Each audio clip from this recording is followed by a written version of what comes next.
I was just sitting there on my old, lumpy beanbag chair trying to beat a boss in my favorite game when the world decided to end. Well, not the whole world, just my life in that apartment. It was a Tuesday. Tuesdays are usually boring.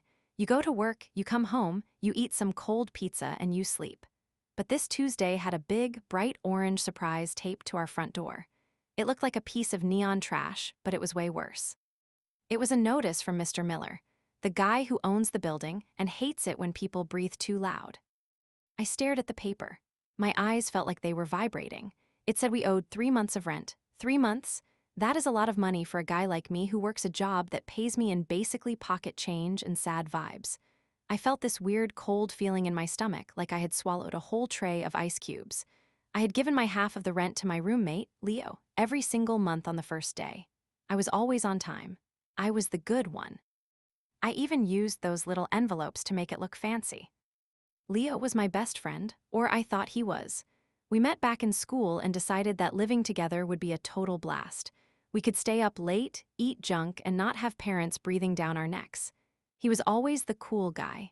He had the best hair, the best clothes, and he always seemed to have some kind of plan to get rich quick. He was smart, or at least he talked like he was smart. He used big words when he wanted to sound like a boss. But mostly, he was just a guy who liked to hang out and watch sports. I stood there in the hallway, holding that orange paper like it was a live bomb. My hands were shaking just a little bit. I kept thinking that there had to be a mistake. Maybe Mr. Miller got his papers mixed up. He is pretty old and sometimes he forgets which way is up. I checked the unit number again. Unit 4B, that was us. It was definitely us. We were 3 months behind, which meant we were about 5 seconds away from living on the sidewalk. I heard the jingle of keys at the door. My heart did a weird flip-flop. The door swung open and in walked Leo.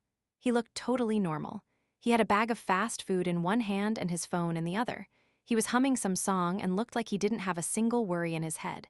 He saw me standing there with the paper, and his smile just sort of slid off his face. It didn't drop. It just melted away until he looked like he was staring at a ghost. "Hey man," he said. His voice sounded thin. It wasn't his normal, loud bro voice. It was the voice of a guy who just saw his life flash before his eyes. He didn't even look at the paper. He knew what it was. He just stood there by the door, still holding his bag of burgers. The smell of greasy fries filled the air, and it made me feel sick. Usually, I love fries, but right then they smelled like lies and bad choices. "What is this, Leo?" I asked. I tried to sound tough like the guys in the movies, but my voice cracked. I sounded like a literal child. I pointed at the orange paper. "It says we owe thousands of dollars. It says we have to leave if we don't pay by Friday. I gave you my money. Where is the money, man? Where did it go?" Leo put the bag of food down on the small table by the door. He wouldn't look me in the eye. He started messing with his watch, clicking the band over and over. It was a nervous habit he had. I watched him and I felt this heat rising up my neck. I wasn't just scared anymore. I was getting mad. Really, really mad. I had worked double shifts at the shop for that money. I had skipped buying new shoes so I could make sure the rent was paid. "Look, I can explain," he muttered. That is what people say right before they tell a huge lie. I knew it. He knew I knew it. He took a deep breath and finally looked up. His eyes were red like he hadn't slept in a week. "I had a system, okay? It was a sure thing. I saw these guys online and they had all the stats. It wasn't even gambling, really. It was like investing, but in sports." My jaw actually dropped. I felt like I was in a bad dream. "Investing in sports? You mean you bet the rent money on a game? You took my money, the money I earned by standing on my feet for 10 hours a day, and you threw it away on a team that probably doesn't even know you exist." I was shouting now. I didn't care if the neighbors heard. I didn't care about anything except the fact that my best friend had basically robbed me. Leo started pacing around the living room. He was waving his hands around like he was trying to catch the words out of the air. "It was just supposed to be one time. I lost a little, and I thought I could get it back. You know how it is. You just need one big win to fix everything. I was so close, man. Last night, if that guy had just made that one kick, we would have had enough for the rent and a new TV. I was doing it for us." Doing it for us? I felt like my head was going to explode. I didn't want a new TV. I wanted a roof. I wanted a place to sleep where I didn't have to worry about a landlord named Mr. Miller kicking me into the street. "You gambled our lives away, Leo. You're not a pro investor. You're a guy with a problem." I threw the orange paper onto the couch. It landed right on a stain from a soda he had spilled months ago. He sat down and put his head in his hands. He looked small. For the first time, he didn't look like the cool older guy I looked up to. He looked like a kid who had broken a window and knew he was in big trouble. "I'm sorry," he whispered. "I'll get it back. I'll talk to my uncle. He owes me some cash. I'll have it all by tomorrow. I swear on my life I'll fix this." I didn't believe him, not even a little bit. I looked around our apartment. I saw my books, my computer, and the chair I liked. All of it felt like it wasn't mine anymore. It felt like it belonged to the bank or to Mr. Miller. I realized right then that I couldn't stay there. I couldn't trust the guy sitting on the couch. He had been lying to my face for 3 months. Every time I handed him an envelope of cash, he probably went straight to some website to bet on horses or cars or whatever. I walked into my room and slammed the door. I needed to think. I needed to call someone, but who? My parents would kill me. They told me moving out with Leo was a bad idea. They said he was unstable. I hated it when they were right. I sat on my bed and looked at my bank account on my phone. I had about $50. $50 won't buy you a house. It barely buys you a nice dinner and a movie. I heard a soft knock on my door. It was Leo. "Hey man, can we talk? I really have a plan this time. There's this game tonight. If I can just get $50, I can turn it into 500. I know the spread. It's a lock. I just need a little help to get us out of this hole." He sounded desperate. He sounded like he was drowning and trying to pull me down with him. I didn't answer. I couldn't believe he was asking for more money. It was like he didn't even understand what he had done. He was addicted. That was the word for it. He was a gambling addict and he had used me as his personal bank. I felt a tear run down my face, but I wiped it away fast. I wasn't going to cry over a guy who thought a lock was more important than a home. I started pulling my big duffel bag out from under the bed. I didn't know where I was going, but I knew I couldn't stay here. I had to get my stuff out before Mr. Miller changed the locks. I heard Leo walk away from the door, probably going back to his phone to look at more scores and more stats. I felt like I was living with a stranger. I grabbed as many shirts as I could fit into the bag. My mind was racing. I had to call the landlord. I had to tell him that I had paid my share. Maybe he would be nice? No, Mr. Miller wasn't the nice type. He was the "I want my money" or "I want you gone" type. I picked up my phone and scrolled through my contacts until I found his number. My heart was pounding against my ribs like a trapped bird. The phone rang 3 times before he picked up. "Hello?" he barked. He sounded like he was chewing on gravel. "This better be important. I'm eating dinner." I swallowed hard and tried to make my voice sound like a grown-up's. I told him who I was. I told him I saw the notice. I told him that I had given my money to Leo every single month. "I don't care who you gave it to," Mr. Miller said. I could hear his fork clinking against a plate. "The lease has both your names on it. If the money isn't in my hand, you both get out. That's how it works. I'm not a charity. I'm a businessman. You have until Friday morning. If the full amount isn't paid, I'm calling the sheriff and your stuff is going on the curb." He hung up before I could even say sorry. I sat there in the dark, surrounded by half-packed bags. The silence in the apartment felt heavy, like it was made of lead. I could hear the TV in the living room. Leo was watching a game. He was actually watching a game. I could hear him cheering when someone scored. He had totally lost his mind. He was cheering while our lives were falling apart. I realized I had to be the one to do something. I couldn't wait for a miracle or a sure-thing bet. I grabbed my keys and my jacket. I had to go talk to someone who could actually help. I walked out of my room and saw Leo on the couch, leaning forward, his face glowing from the TV screen. He didn't even look at me when I walked past him. "Where you going?" he asked, his eyes glued to the screen. "The game is almost over. If the blue team wins, I think I can get a loan from this guy I know. Just wait like 10 minutes. "I'm done waiting, Leo," I said. I opened the front door and the cool night air hit me. It felt good. It felt real. "I'm going to find a way to fix this, but I'm not doing it with you." I walked out and shut the door. I didn't know what I was going to do, but I knew that I was never going to let someone else hold my future in their hands again. I walked down the street to the little park near our building. I sat on a bench and watched the cars go by. I felt like I was in a movie, the kind where the main character loses everything in the first 10 minutes.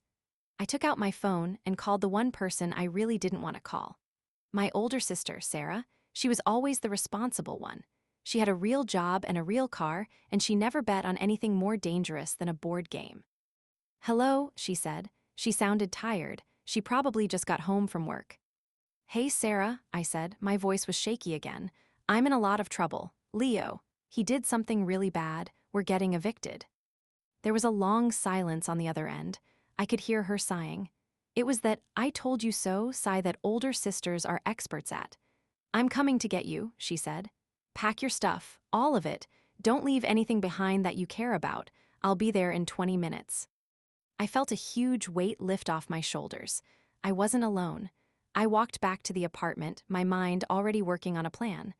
I was going to get my stuff, and then I was going to figure out how to get my money back from Leo, even if it took the rest of my life. I wasn't going to let him win. This wasn't a game to me. This was my life. I walked back up the stairs to our floor. Each step felt like I was wearing lead shoes. I didn't want to go back inside, but I had to. All my stuff was in there. My computer, my clothes, and my favorite pillow that has the perfect dent for my head. I opened the door and the smell of those old fries hit me again. Leo was still on the couch. He hadn't moved an inch. The TV was loud and the announcers were screaming about a miracle play. To Leo, it was a miracle. To me, it was just noise that cost me my home. I went straight to my room and started grabbing things. I didn't care about folding clothes. I just shoved them into the bags. I felt like a thief in my own house. I grabbed my toothbrush and my soap from the bathroom. I saw Leo's stuff sitting on the sink. He had this fancy hair gel that cost $20. I felt like throwing it in the trash, but I didn't. I wasn't a mean person. I was just a sad person who was tired of being lied to. I packed my bag until the zipper looked like it was going to pop. Leo finally stood up and came to my door. He leaned against the wall and looked at me. "You're really leaving?" he asked. He sounded like a little kid whose toy had been taken away. "Come on, man. Sarah is going to talk your ear off about how I'm a bad guy. Don't listen to her. She doesn't get it. She's never taken a risk in her life. You have to take risks to win big. That's just how the world works. If you stay, we can win it back together. I have a really good feeling about the game on Thursday." I stopped packing and looked at him. I wanted to laugh, but it wasn't funny. "Winning big? Leo, we lost everything. We are getting kicked out. The risk you took was with my life, not yours. You used my money. If you want to ruin your life, go ahead. But you don't get to ruin mine too." I turned back to my closet and pulled out my heavy winter coat. It was bulky and hard to pack, but I wasn't leaving it for Mr. Miller to sell at a yard sale. I heard a car horn honk outside. It was a loud, mean honk. That was Sarah. She didn't like to wait, and she definitely didn't like Leo. I looked out the window and saw her bright red car idling at the curb. She looked like she was ready for a fight. She was wearing her work face, which meant her eyebrows were bunched up, and she looked like she could knock over a brick wall just by staring at it. I felt a little bit of hope for the first time all day. "Is here," I said. I grabbed 2 big bags and started down the hall. Leo followed me, trying to talk fast. He was rambling about odds and point spreads and locks. It was like he was speaking a different language, a language where math didn't matter and money grew on trees. I ignored him and opened the front door. Sarah was already walking up the path. She didn't even look at the "For Rent" signs in the windows. She just looked at me, then her eyes shifted to Leo standing behind me. Sarah didn't say hi. She just looked at Leo and said, "You have 5 minutes to tell me where the money is, or I'm calling the police." Her voice was cold. It was the voice she used when she caught me eating her hidden chocolate when we were little. Leo blinked and stepped back. He was scared of her.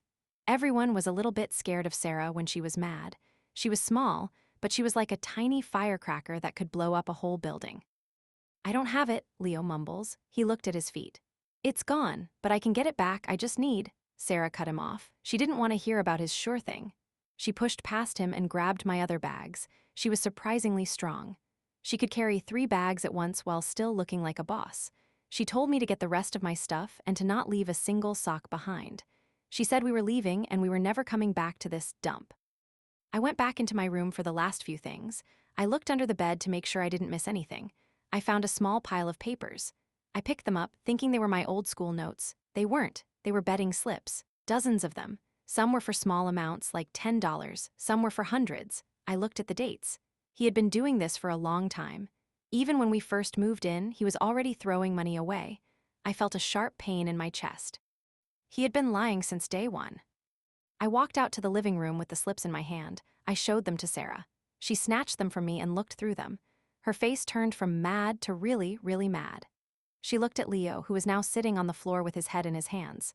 "You've been doing this since June," she yelled. "You let my brother pay for your habit? You are a thief, Leo. A plain and simple thief. You should be ashamed of yourself. You're lucky I'm not dragging you to the station right now." Leo didn't say anything. He just sat there. I think he finally realized that he couldn't talk his way out of this one. The cool guy act was gone. He was just a guy on a dirty carpet in an apartment he couldn't afford. I felt sorry for him for about 2 seconds, but then I remembered the orange paper on the door. I remembered my bank account with $50 in it. The pity went away and was replaced by a cold, hard feeling. I was done being the nice guy. We finished loading the car. It was packed so tight I had to sit with a bag on my lap. I looked up at the window of our apartment. The light was still on. I could see the glow of the TV. Leo was probably still watching the game, hoping for a miracle that would never come. I felt like I was escaping from a sinking ship. Sarah started the car and put it in gear. She didn't look back. She just drove away, her hands tight on the steering wheel. "You're staying with me for a while," Sarah said as we turned the corner. "We're going to make a plan. We're going to talk to a lawyer and we're going to see if we can sue him for the money he stole. And you're never talking to that kid again. Do you hear me?" I nodded. I heard her. I didn't want to talk to Leo. I didn't want to talk to anyone. I just wanted to go to sleep and wake up in a world where people did what they said they were going to do. The drive to her house was quiet. The city lights blurred past the window. I thought about all the plans I had for that apartment. I wanted to host a big party. I wanted to get a cat. I wanted to feel like an adult. Instead, I felt like a failure. I felt like I had been tricked by my best friend, but then I looked at Sarah. She was already talking on her phone to someone about legal rights and small claims. She was fighting for me when I couldn't fight for myself. When we got to her house, she helped me carry my bags inside.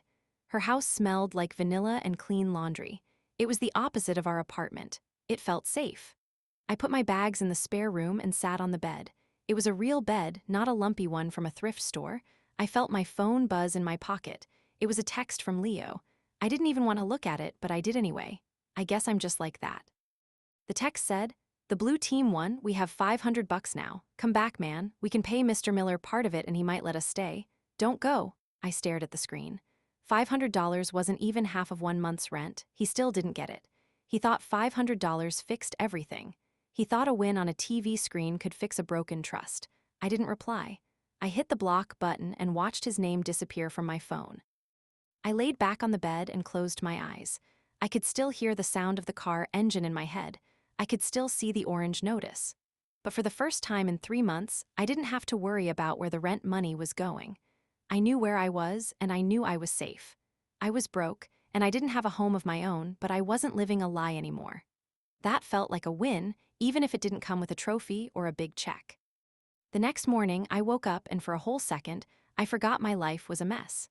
The sun was coming through the window in Sarah's guest room, and it wasn't hitting a pile of dirty laundry or a stack of pizza boxes. It was hitting a nice rug.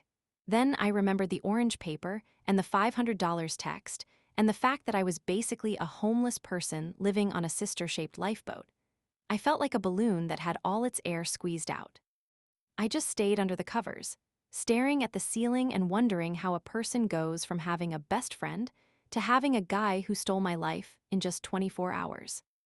I could hear Sarah in the kitchen. She was making coffee and clinking spoons against mugs. It was a very adult sound. My stomach did a weird growl, but I didn't want to go out there. I didn't want to talk about next steps or legal things. I just wanted to go back to last week when I thought everything was fine and the biggest problem I had was a laggy internet connection. But Sarah isn't the kind of person who lets you hide under a blanket forever. She knocked on the door with a loud, sharp sound that meant, "Get up or I'm coming in with a bucket of water." When I finally crawled out to the kitchen, I saw that the table was covered in papers. Sarah had printed out a bunch of stuff from the internet. There were maps, phone numbers, and a big list of rules for something called Small Claims Court. She pushed a bowl of cereal toward me and pointed at a yellow highlighter. She looked like she was ready to go to war, and I was her only soldier. I felt like I was in a movie where the kid has to train to fight a giant, except the giant was just a really big debt and a landlord who hated everyone. "We have to be smart," Sarah said. She didn't even say good morning. She was already in battle mode. "I called Mr. Miller this morning. He's still mad, but I told him I'm a witness to the fact that you paid your half. I told him we have the bank records. He said if we can get him the money for the damages and the back rent for your half, he might not put an eviction on your permanent record. But Leo is toast. Mr. Miller is going to sue him for every cent he's worth, which is probably nothing since he spent it all on a ball game. I felt a little bit better, but only a little. The word permanent record sounded scary. It sounded like something that stays with you until you're 100 years old and everyone knows you were a bad tenant. I ate my cereal and listened to Sarah talk. She said we had to go back to the apartment one last time to get the rest of the stuff and to meet Mr. Miller in person. I didn't want to go back. The thought of seeing Leo's face made my skin feel itchy. I didn't want to see him looking sad or looking like he was about to tell me another, sure thing, secret. We drove back to the apartment in the middle of the day. The street looked the same, which felt weird. It felt like the street should be on fire or something, but people were just walking their dogs and the mailman was just doing his job. We walked up the stairs and I stayed behind Sarah. She was like a shield. When we got to 4B, the door was unlocked. We walked in and the place smelled like old socks and desperation. Leo was there, but he wasn't on the couch. He was sitting on the floor, surrounded by empty boxes. Leo looked up and his eyes were huge. He looked like he had been crying, but I didn't feel bad for him this time. I just felt tired. He tried to stand up, but his legs looked like they were made of jelly. "Hey," he whispered. "I'm packing. I'm going to my mom's. She's really mad. She says I have to go to a meeting for people who can't stop gambling. I told her I don't need it, but she said she won't let me in the house if I don't go." Sarah didn't say anything to him. She just started grabbing the last of my things from the kitchen, my favorite mug, the toaster I bought with my birthday money, and the magnets from the fridge. She was like a whirlwind of cleaning. I went into the bathroom to get my mirror, and I saw that Leo had left a note on the sink. It was a list of games for the weekend with circles around certain teams. Even now, with his mom mad and his friend leaving, he was still looking at the numbers. He was like a robot that only knew how to do one thing, even if that thing was breaking itself. Mr. Miller showed up a few minutes later. He was a short man with a very red face and a belt that was pulled way too tight. He didn't look like a businessman, he looked like a grumpy thumb in a suit. He walked around the apartment, clicking his tongue and making tusk-tusk sounds. He pointed at a scratch on the wall like it was a crime scene. Sarah stepped up and started talking to him in her "I am a very important person" voice. She showed him my bank statements and the envelopes I had used. "Look, Mr. Miller," she said, and she sounded so tough I almost wanted to clap. "My brother did his part. He's a kid trying to make his way. Your problem is with this one." She pointed a finger at Leo, who was trying to hide behind a box of shoes.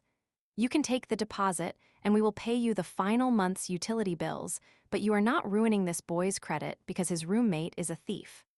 If you try, I have a lawyer friend who would love to talk to you about duty of care and negligent oversight." I don't know if those were real legal words, but they worked. Mr. Miller looked at Sarah, then at me, then at the pathetic pile of stuff Leo had. He sighed a big, long sigh that smelled like coffee and peppermint. "Fine," he grumbled. "Give me the keys. I'll take the deposit to cover the cleaning and the rent gap for the kid. But the other one? I'm filing the paperwork this afternoon. He's blacklisted from every building I own and every building my friends own. He's done in this town."